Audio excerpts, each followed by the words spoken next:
Can you hear me now?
Yo, can you hear me now?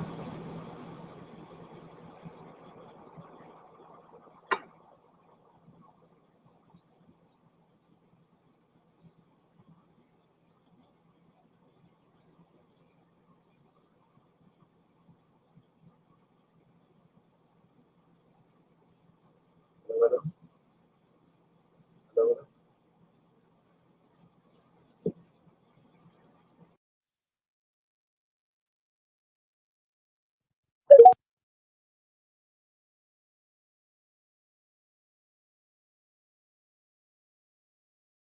Yo, Adam, are you there?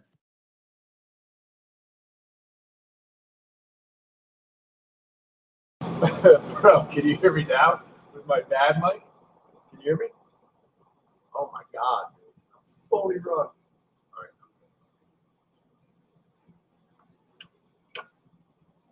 Yo, man, I am fully rugged. I don't know what's going on.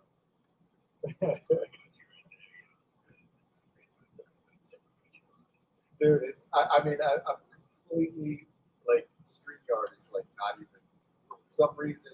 So you were able to hear the music, but you can't actually hear when I'm talking. So weird, dude. So weird. I'm not sure what I should do. So I just canceled. Oh, I can't cancel the video because I want to do the walkthrough. Let me reset StreamYard. Just keep the space open, and I'll come back with you. All right.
Just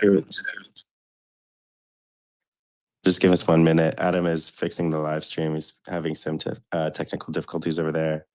It's obviously important for this one as we kind of go through a live demo. Just from front to back. So just bear with us for 1 moment. We should be able to get this back up and running.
Check out the live stream. Maybe Chris, maybe you could pin it up top.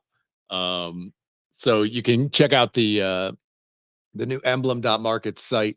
Yeah, pensive chef is. Can you hear me, Jake? Oh, yes, boy, sir. Hold on. Yep.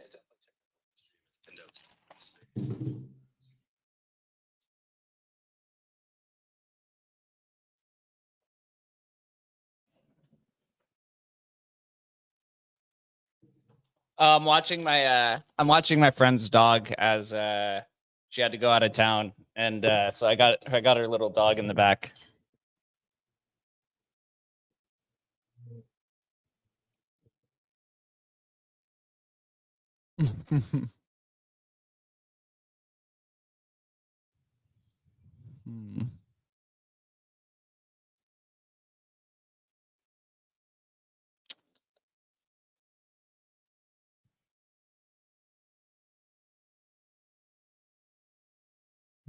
Hold on. Can you hear me? I can't hear you on my side.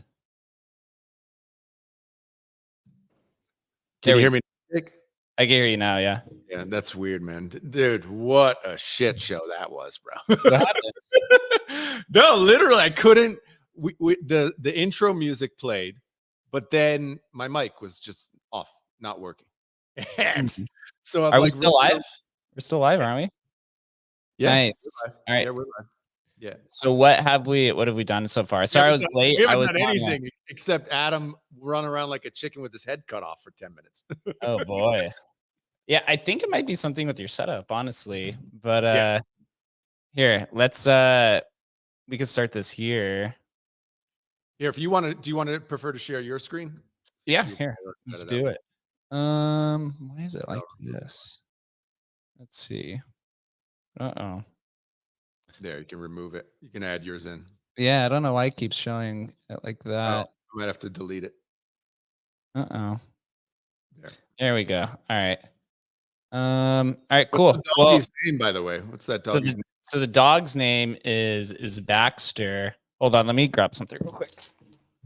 Dude, Baxter on the live. Look at Baxter's fired up for the show, bro. Baxter's in the background.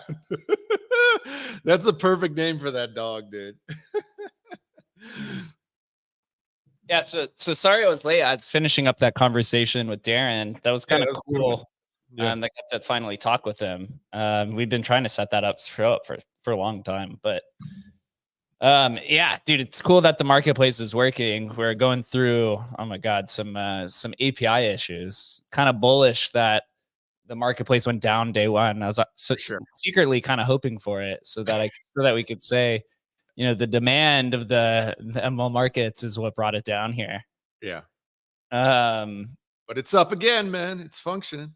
Yeah, it's up again, and we're good. Yeah. So kind of the backstory there was it was an API issue that kind of brought it down. And I was watching Shannon go back and forth with the Reservoir team while I was on that last conversation with Darren. Seems like they're kind of working it. Basically, yeah, it's kind of bullish, honestly. So him and Bunzi are working on it really good there. But to kind of go through it here, let's dive into kind of the front page. Do we think the best option here? Maybe some people even could put in the comments if there's any questions that anybody has about Emblem markets. Please come on the live stream and post it, or just in the comments there, and we'll answer those. If not, we could kind of just run through everything. The main reason why I wanted to do this, and we'll probably do this with Emblem Vision later this month, I think the biggest hurdle for Emblem is not actually the technology. It's actually kind of figuring out what the fuck it is, to be honest. The education hurdle. I mean, if anyone was on that last show that we just did with Darren, or that did with Darren this morning, it was really all just questions of just like, what is all of this? How does it work? How do you kind of separate all of it? And I know it is a little bit confusing, right? You have Emblem Finance, which is like the vault minting platform. Then you have Emblem Markets, which is like a marketplace and platform. And you're like, what the hell is all of this? What's an Emblem Vault? I mean, dude, we're bumping against people who actually own like Pepe's and still don't understand what the heck it is, right? I mean, so there's a lot of like understanding that needs to take place, right? I mean, for sure. And you know, to our benefit, we're in the interoperability space where even people who interact with Wormhole and Layer 0, and even, you know, swapping tokens across these different chains using Uniswap, people still get confused even with fungible tokens. Yeah. So then you added not a culture layer for NFTs, and you're just like, what the fuck does this even mean? Yep. So I'm going to walk through each kind of section of the marketplace, and then we can also discuss like kind of where the future is and where this is all headed. So kind of the background of Emblem Markets, why Emblem Markets. The main, over the last year, I guess year and a half, while Adam and I have been working at Emblem, one of the common issues we'd run across was twofold: the discoverability issue, and also the individual partnerships, or I guess ongoing relations with these different marketplaces. So for example, here, you know, we had, you know, 10 different collections or so on OpenSea, right? We had like Escriptions, Stamps, Rare Pepe, Fake Rare, Spells of Genesis, etc. Users would come to OpenSea specifically for one collection. They would have no idea that we had multiple collections. And then we'd also run into this issue where OpenSea would it would like de-algo, I don't know what's the word, like de-algorithm-tize, or they would basically like de-engage some of these collections. Like Escription was like shadow banned off of OpenSea. You couldn't even find it unless you typed in the full Escription. And then on Rare Pepe, right, certain types of vaults would get delisted. Sometimes entire collections would get delisted, and it just became this nightmare of never having the ability to fully showcase everything that Emblem has to offer. So we said, hey, let's build a marketplace. And on top of that, let's add an app store, which showcases the Emblem SDK, which is the Emblem Vault technology itself. we'd have multiple independent developers, and I'll share some information on this towards the end. We'd have multiple developers come to us and say, hey, I like this kind of cross-chain infrastructure. How can I build on top of it? So we ended up building out an SDK for the DGods team and for another builder who's looking to build a fungible token bridge for UTXO based fungible tokens. And so we were like, okay, here's the SDK, but then how do we showcase the SDK? And also, how do we showcase these builders who are using our technology? So this is kind of the point of the App Store. And then the marketplace itself was to just have literally one place where all of the collections could be listed. So you could visualize, oh, hey, there's Namecoin collections, there's Counterparty collections. What the fuck is Counterparty? Let me dive into it. There's Dogecoin collections, etc. But also it aggregates all of the listings themselves. Some people like to use OpenSea for the user interface. Some people want to use LooksRare because there's no fees. Some people want to use Blur because you can farm points. And for us, it's like, hey, as long as you're using vaults, right? All of these technologies themselves encourage vault demand. That's what Emblem is at the end of the day, is for you to use vaults. And so, whatever the reason is that you're using it, we need all of those listings in one place. And so this is where we came up with Emblem.markets, a cross-chain digital asset marketplace and platform. So here, I'll start now going through this on the live stream, and I'll, of course, talk about it as we go through it. Right here at the top, you have the Connect Wallet button. And to everyone's benefit, we have more support, more than just MetaMask support. We have Coinbase Wallet, Wallet Connect, and Rainbow. Wallet Connect obviously has a bunch of different options. So I'm going to go up here and sign into my MetaMask so you can kind of see what happens here. So if you look up here at the top, you have this nice little vault button. You have a cart button, apps, collections, and a search bar, and Emblem Vault. Here at the top of the search bar, you could type in any collection that you want, whether it's Rare Pepe, right, will come up, or fake rares, or Counterparty. So this is one way to find all of these different collections, which we'll go through here shortly. And then on this home screen, we said, hey, how do we put basically everything that we have on this front page to the first thing you see is vault management. This will take you to emblem.finance and eventually emblem.vision. Our documentation is here as well, so people could kind of understand what it is. We put the 1% marketplace fees, which if you click to, I created a nice little write-up, which is basically everything that I'm about to go through now. It goes through kind of the meaning of what is Emblem Vault, these different type of technologies, why is Emblem Vault important, how we're building towards it, and then all of the components. So that was there. And then we also have Home of Rare Pepe, which is, our largest collection by far in the Emblem ecosystem. Our SDK, so builders can build with it. And then our cross-chain launchpad, which we did with Embels, which had quite a large amount of success and also some learning or some lessons that we took away from that as well. So that's all showcased there. So if you share with somebody just emblem.market, on the front page has literally all of the different links that you would need to understand the entire ecosystem. If you scroll down, you'll see the first slide is recently vaulted. And what this is all of the vaults that are being minted. Right now, there are some bugs associated with this, which we are working on. So this is one of those soft launches that I was mentioning. We made this public beta announcement and release knowing there are multiple things that need to be fixed, but also we wanted user feedback. So for example, here, right, if it says recently vaulted, you could click on one of these assets and it'll take you directly to inside of the vault. If you get this undefined message, this means that the vault has been created but not minted. So that is like one of the bugs currently that we have to fix. So if you see here, like Pepetia, see this one's been minted. And so when you go to this page, you're presented with somewhat of a few things and some things that need to be added as well. You can see I own one of these. So I could literally click sell right here and it'll take me to the listing page. We do actually want to add a list now button here instead of this small sell one. You have refresh right up here in the top right-hand corner to refresh the metadata. You could click here to make an offer, right? You could do WETH and USDC as a bid. We do want to add some other tokens. I've made some teases. We'd like to add Pepe to this, Pepe, the fungible token. We're still in kind of the R&D phase of it, but adding Pepe buy rare Pepes with the Pepe token would be pretty cool. And then you could come up here and hit buy. Looks like somebody already bought it.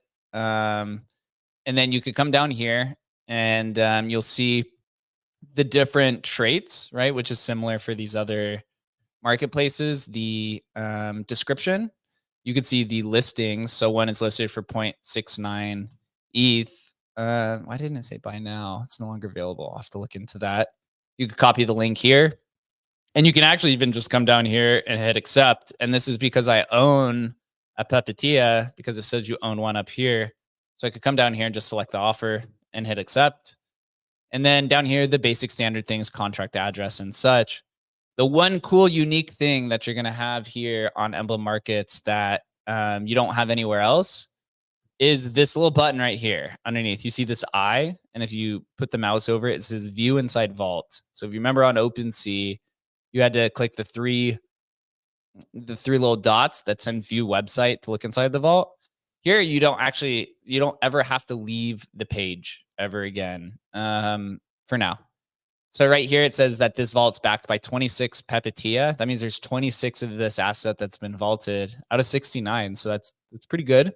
Mm-hmm. These are all the different vaults that will redirect. If you click on here, it'll redirect you to Emblem.finance, which you could kind of see right here on the screen, right? So it'll take you to this specific individual one. And then, I actually clicked on mine. That's kind of funny because it says unlock vault. Wow. Yep. What a small, I just clicked on mine of 23. That was a small chance. But you could click here, right? And then you could go to OpenSea if you wanted to, and this will take you to OpenSea. So you can really kind of bounce around. And you can see all these different features. And on OpenSea, see it says you own one. If you come here on OpenSea, you click view website, and then it just takes you literally right back inside of the vault to where we were, right? And so you could kind of go around and bounce around. But the reason why Emblem Markets exists is so you don't have to do that. You could just stay here on the page and you get all of the aggregation, all the listings in one unique area. So over time, and if you click Explorer here, it'll take you to Xchain, which a lot of people like to audit because they want to see that the address here is the address that's inside of the vault. Over time, we're going to build this to where you could do all the vault management as well on Emblem Markets. Right now, they're two separate things just for simple kind of development purposes and security purposes. But over time, we're going to try to mesh everything into one exact kind of interface. Down here, right where the traits are, you could click on these. So if I wanted to sort by the artist, I could just click on the artist C bar, and it looks like that's the only one. So let's go use a different trait. Let's do 2017 so I could kind of show. So here you could kind of sort, and now we're back on the Rare Pepe collection page. So here on the left-hand side, you can also sort by different artists, right? This is just standard across the marketplaces. If you do sort by one trait, if you see here where it says bid on one trait, you could click on this and you can do a collection offer for the trait itself. You can also change it if you want, and you want to bid on just Series 1 cards or, a specific artist. I wouldn't recommend it with the ERC-1155 assets, but up to you, your own prerogative here, and you can do the bidding essentially just like this. On the right-hand side, you can sort by low to high, high to low. We are going to add multiple filters here as well, right? This is just the basic kind of bare bones. If you click here, since we're on the collection page, you see here on the top, the total volume. This is, again, aggregated across LooksRare, Blur, OpenSea, X2, Y2, Magic Eden, and about 80 different marketplaces. If the marketplace is built on top of Seaport, which is what all these ETH NFT marketplaces are, then we will be able to aggregate the listings. The difference here, which maybe I'll show a little bit later, if you list on Emblem.markets, you only have to pay 1%. But if you list on OpenSea and then your card is purchased on Emblem Markets, then the seller will still be paying the 2.5% of OpenSea. I know that's a little confusing, but that's kind of just the way that it is. I think we are having some API issues, but the cool part here is that if you go by activity, you can sort by mints, and the mints are also all of the vaults that are being created. I think Shannon's still working through with Reservoir on the API issues themselves, but this is something that I've been personally using, sorting by sales and mints, and you could do this for any collection to see what's incoming. And down here, just this simple interface up here on the left-hand side, you could see how many or what's the quantity or the inventory of the specific card.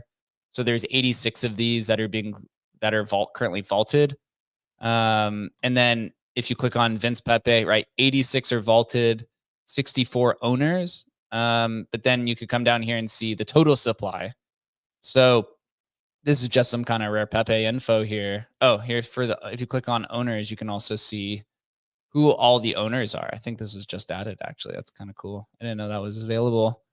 Props to you, Buttons. That's kind of cool. So here for rare Pepe specifically, or just maybe all the ERC 1155s, the total supply of this card is 1,945, but there is 86 that are vaulted.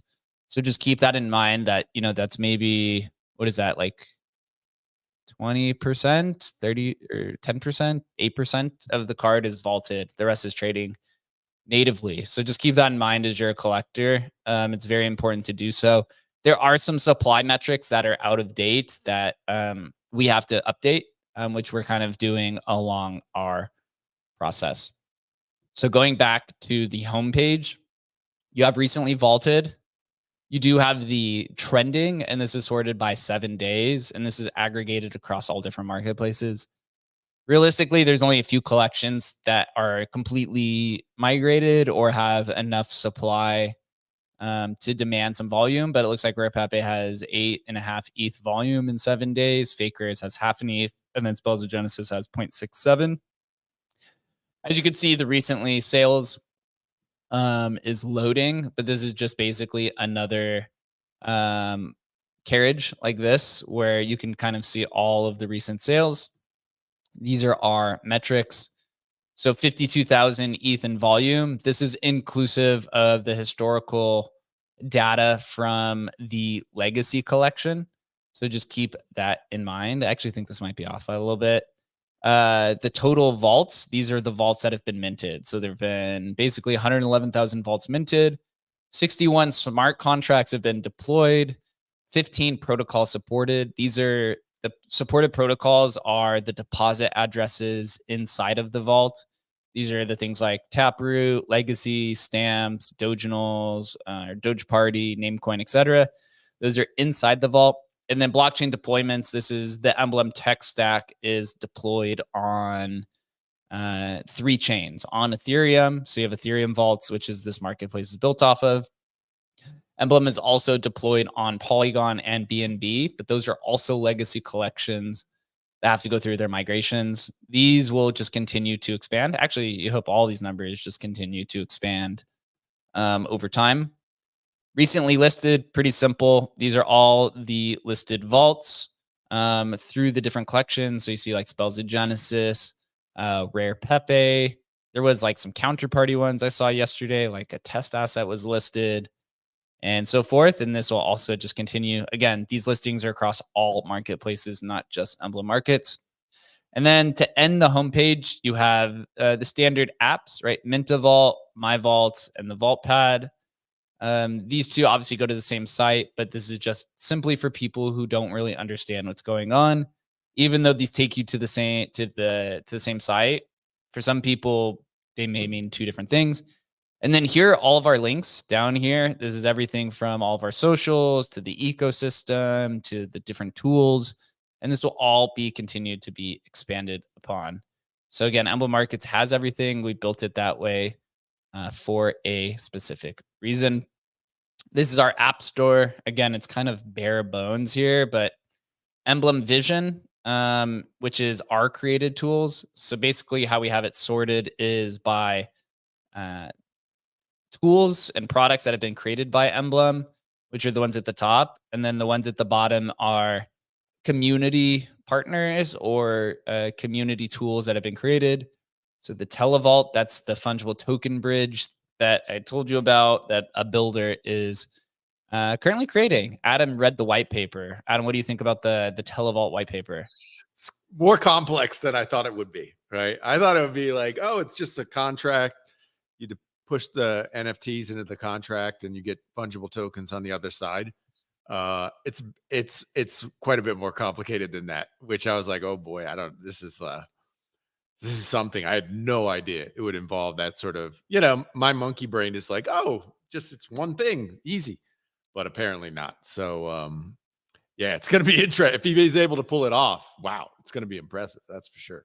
I'm excited. So this is things like taking Doge to Ethereum or Litecoin, Bell's Coin, Runes, BRC20, SRC20, DRC20, all the 20s, right? All the runes, all that stuff can be used using this bridge. And, honestly, there's a reason why, you don't see things like wrapped Litecoin, wrapped Doge, these ones on Ethereum is because there's really no way to do it. You have wrapped Bitcoin, but that's the custodial one where you basically are sending Bitcoin to BitGo and then they just send you a token. So this is a little bit more of a decentralized option there, which, is really tens of billions of dollars and billions and billions and billions, right? As Trump would say, billions of dollars just sitting there waiting of liquidity, just waiting there. Yeah. Pensive Shepe says, I need to wrap my Mimble Wimble private LTC 20s. Yeah, honestly, you can do that.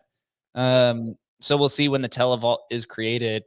Also, another builder that we would like to feature if they ever do release it is the DGods D-Desk, which they used Emblem Vault to basically create cross-chain NFT swaps. So trade a swap a vaulted Bitcoin DGod on Ethereum for a DGod, a normal DGod that's on Ethereum. That was originally one of the visions of Emblem Vault and Shannon. They were going to build NFT to NFT.io. I think he still owns that website. Yep. So if that is ever built, that will be featured here as well. But we have Pepe.wtf and HNFT.wtf. Those are two directories that also include Emblem collections that they are indexing for. These applications will continue to expand. And if you are a builder who wants to use our SDK, we'll literally feature you right on Emblem.market. So you get some free marketing, some free traffic, and some free promos here. Right here in the beginning, Native Vault Create, Native Vault Mint, and Native Unvault. This is our SDK. So you can see here, it takes you literally directly to the SDK with all the documentation, right? There's a lot of stuff here. And this basically allows you to interact with our contracts. So if we deploy, for example, we'll use Rare Pepe just because it's easy. If you want to build some sort of like hybrid 404 contract or something, you can basically use our SDK, interact with the Rare Pepe, which then can accept, the Nakamoto card, and then you can spit out ERC20s on the other side, or right, you could do the D-Desk or anything like that. That's using our SDK itself. Here, if you go back up to the top, you see there's a shopping cart, which I'll show you here in a second. And then the Emblem Vault, and this is your kind of homepage, or this is your, it's a side panel that shows the tokens that are in your wallet. And then also there's a button here that says My Vault. This will take you to your page, which you'll be presented with a nice little interface that also needs to be fixed a little bit. But here on the left-hand side, you'll see your wallet address, and then it'll say follow on X and an edit profile.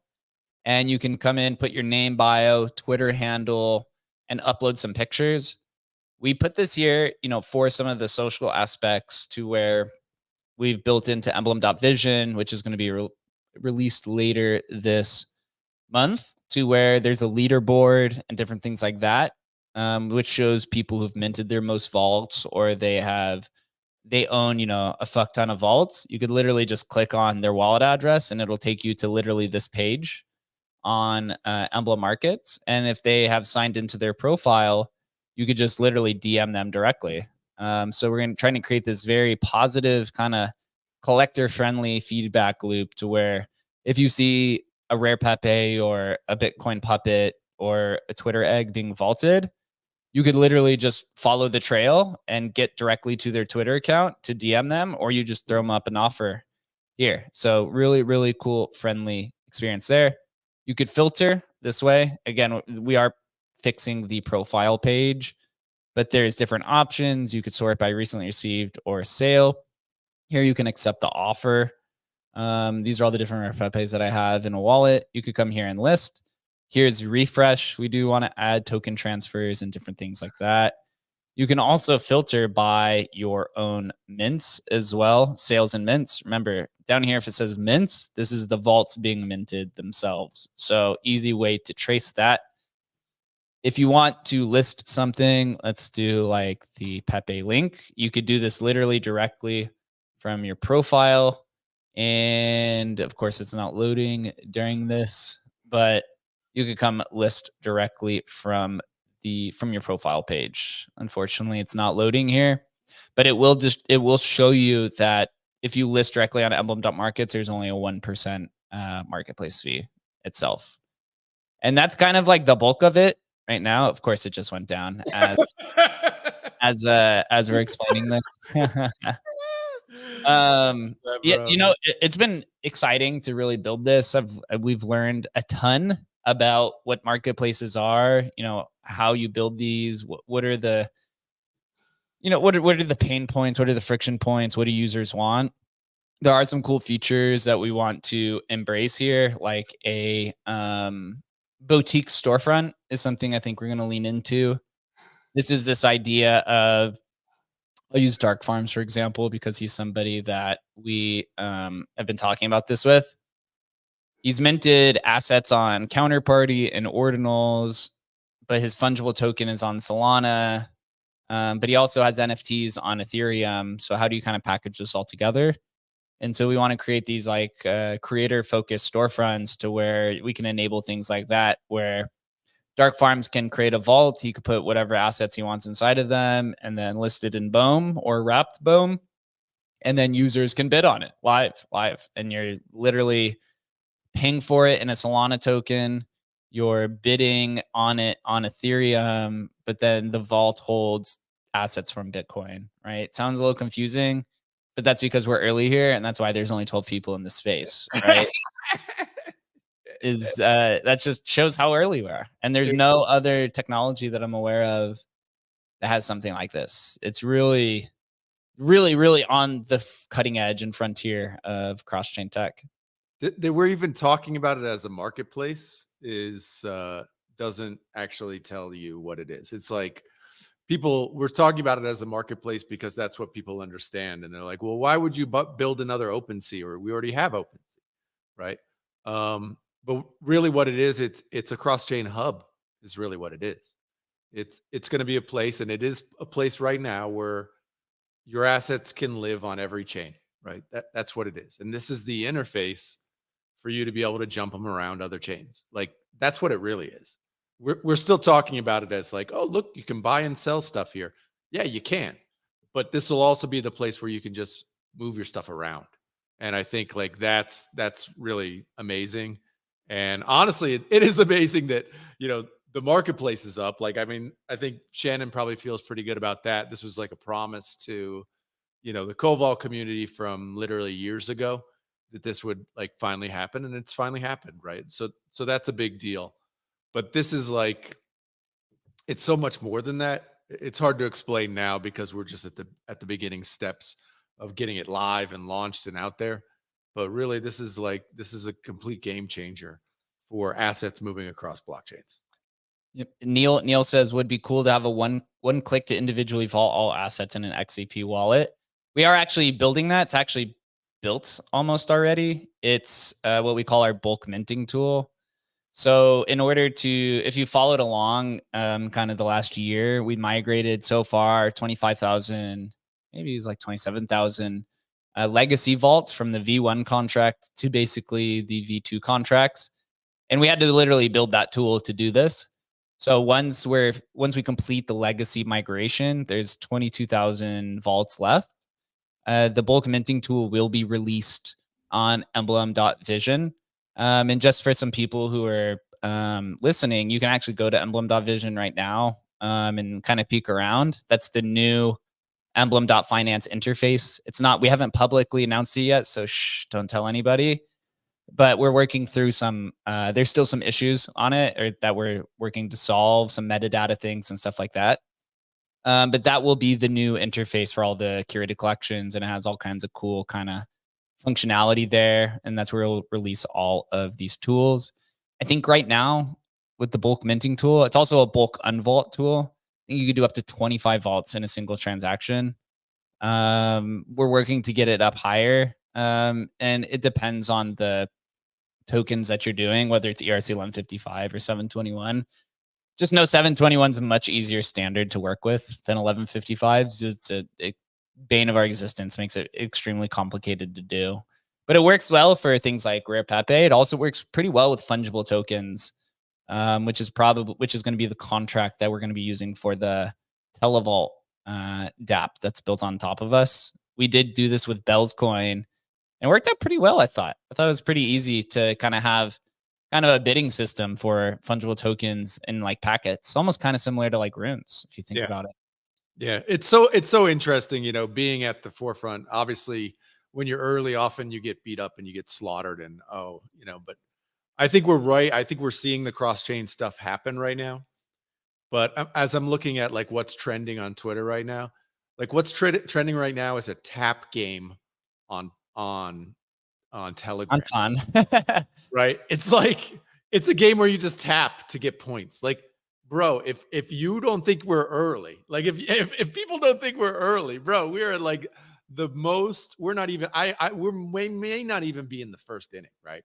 And so, but we all see what's happening. The idea of cross-chain infrastructure, like, dude, it's happening, and the smart people in the space, Frank and the Penguins and Goblin Town. I mean, anybody who hates on Goblin Town, like Goblin Town made stuff happen in 21, right? And they see what's coming. And to be here and be able to do this sort of stuff is, man, and we're blessed because like the opportunity, if one thing hits, bro, it's going to be an outrageous bull run. It couldn't be more pumped to like be ready, to be in the position where we're ready to make this happen is it's fucking great, dude. Last week, Shannon and Bunzi were in town, and Chris and I obviously live in Vegas, and we met up with H in Wonderland, who's the creator of Pond, and they're also doing Magma, which is an L2 that's focused on cross-chain liquidity, and I think it's going to be pretty big. But to me, it shows that you now have these L2s that are literally focused on that exact thing. Yep. Derivative assets, vaults, wrapped assets, bridges, synthetic tokens, yield-bearing assets.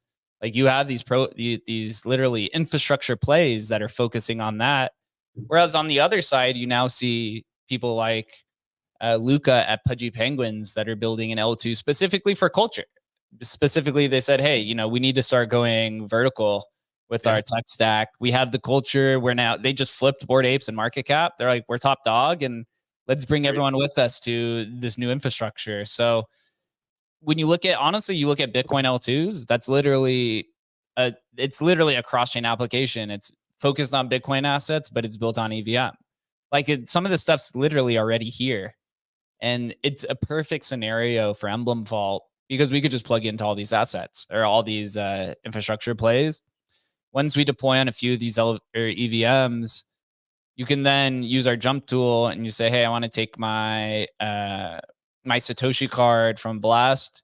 I want to move it over to Merlin, or I want to move it over to Solana for more efficiency, right? Or I want to farm points on these different platforms.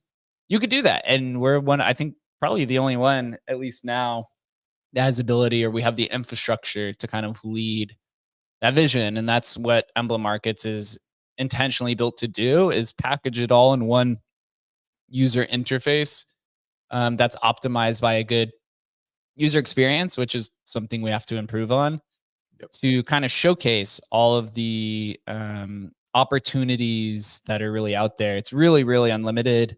I said this on the last space as I closed it up. So Pidgey, sorry for saying this again. You're probably like rolling your eyes, but kind of how we see this is this, right? Right now, the big meta is meme coins. Last cycle it was NFTs. The cycle before that is DeFi. Eventually, all of these are just going to get packaged in together. So we believe that whether it's this cycle or next cycle, somewhere in the next 2 to 5 year time frame, cross-chain or interoperability is going to be the meme coins of the cycle. Like, that is going to be the thing to do. So we're laying the groundwork now for when that time does come, because when you think about the creation of a digital economy, or, Balaji calls them network states, the blockchain itself, right, is essentially a country. It's cultivating culture. It creates the social consensus layer, and for things to build on top of it, just like a country does.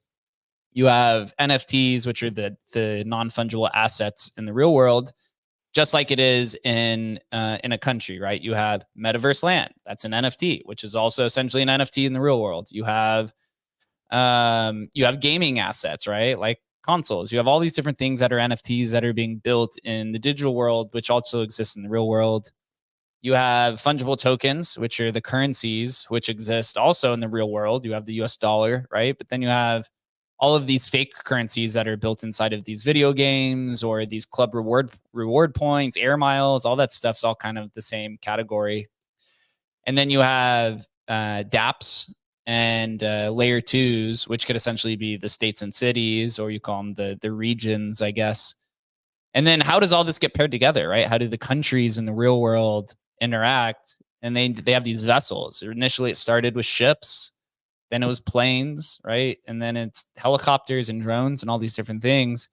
And that's what the interoperability space is. The interoperability space of, right now, it's wrapped assets was first, and then bridges, and then vaults came in 2020. These are the only 3 ways that I'm aware of how you can move assets across these blockchains. And we believe that this is kind of the end state, right? The international. I looked up this, and maybe this is me just kind of, I guess you'd say sipping a little bit, or taking in a little bit of hopium. I've asked and I've done research on this.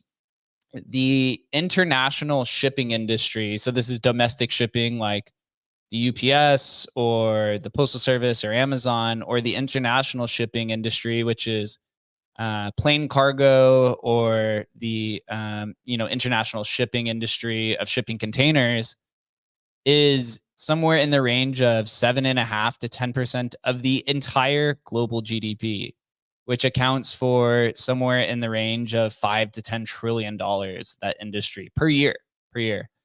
And so if you believe crypto is going to be something that's very similar to that, right? And it is following the same model. It's just in a tokenized kind of digital economy.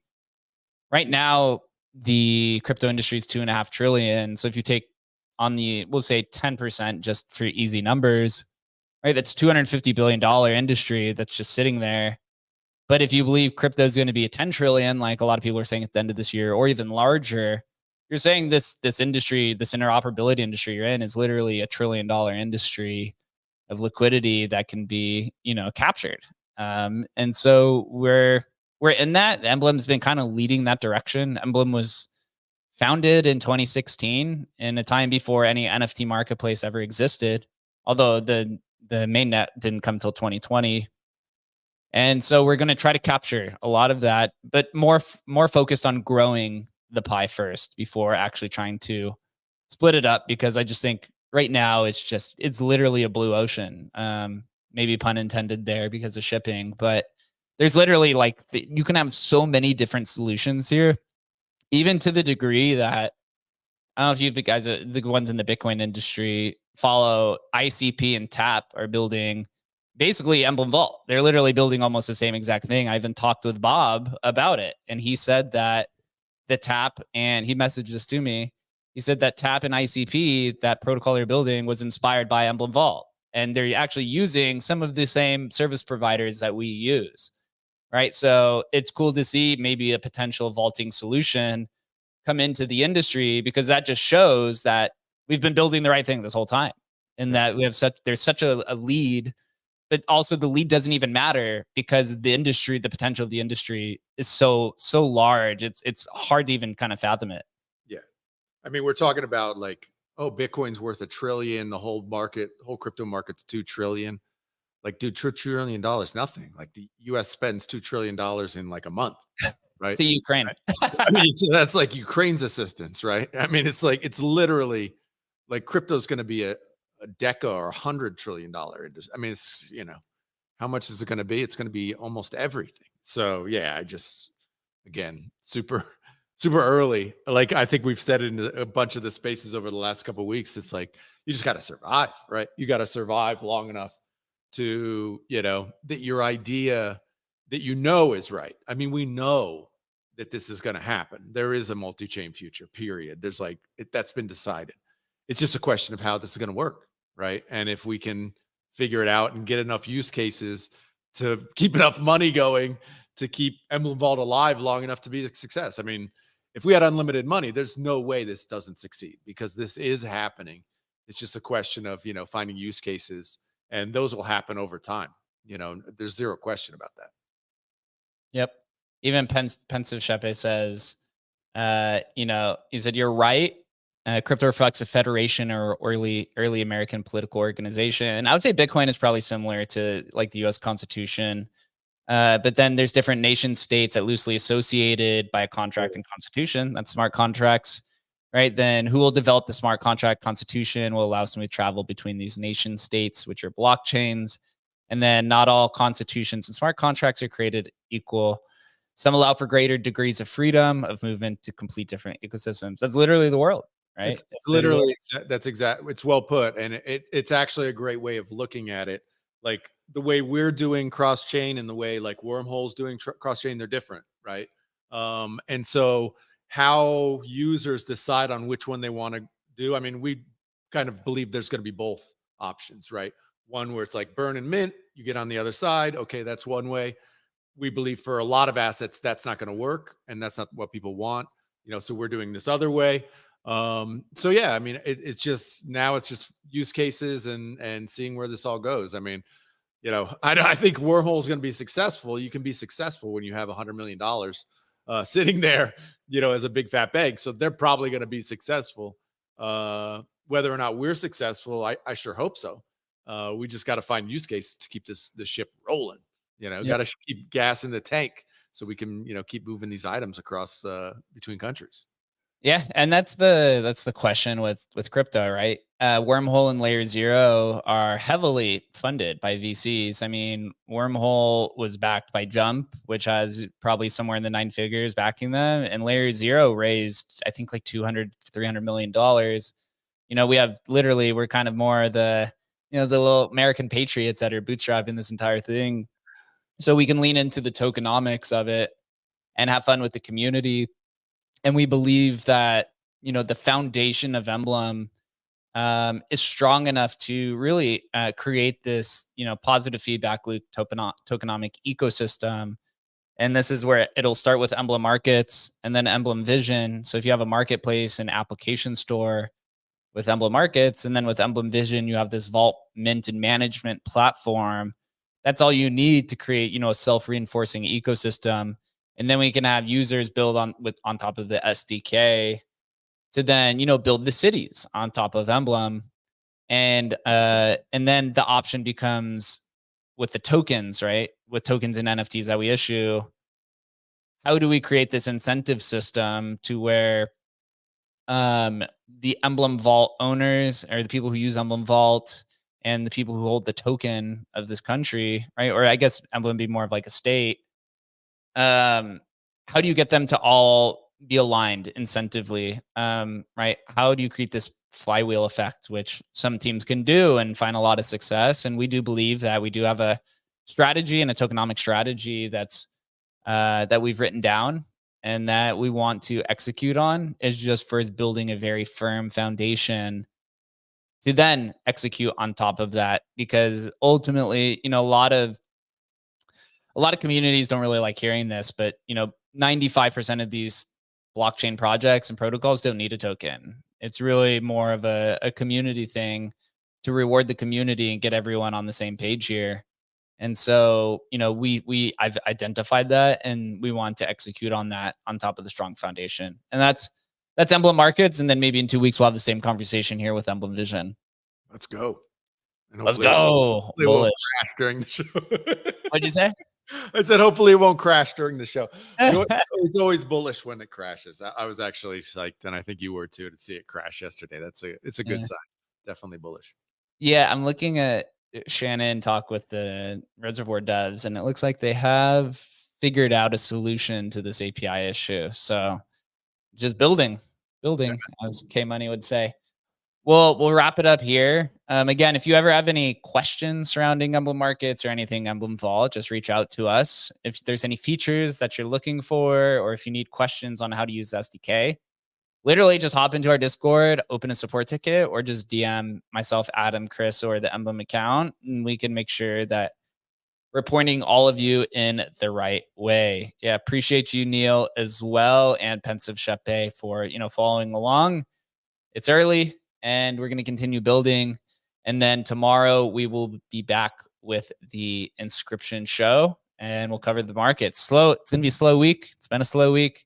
People are getting bored, but kind of how I see it is the farther that Bitcoin goes down, the longer time the development teams have to build a firm foundation. So we're taking advantage of it here. And make sure that everyone's here. Follow the Emblem account. Check out Emblem Markets. And we'll see you guys back here tomorrow at 11:30 a.m. Eastern time. Until then, enjoy the rest of your Wednesday, and we'll talk soon.